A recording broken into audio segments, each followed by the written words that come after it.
So you may have seen this issue before where essentially it says cannot be loaded because running scripts is disabled on the system.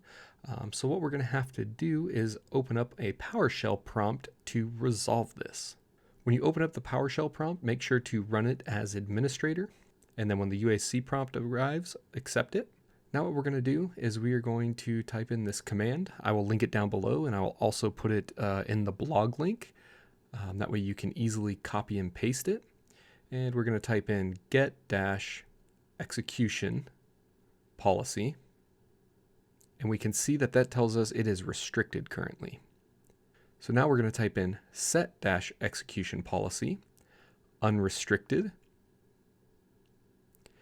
And then we're going to go ahead and hit yes or Y to confirm that we want to make this change.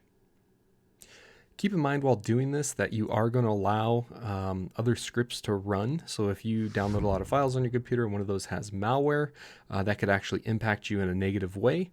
If you're pretty on top of everything on your machine and you like to play it safe, then this might be a smart move, but it is something to consider. Now if we do the get execution policy again, you can now see that it is unrestricted.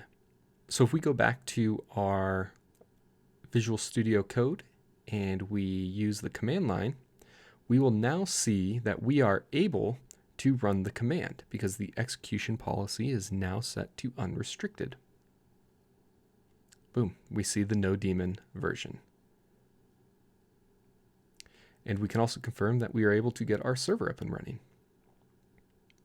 If you found this tutorial helpful, please make sure to like, comment, and subscribe down below so I know you like what I'm doing. Also, most importantly, have a great day.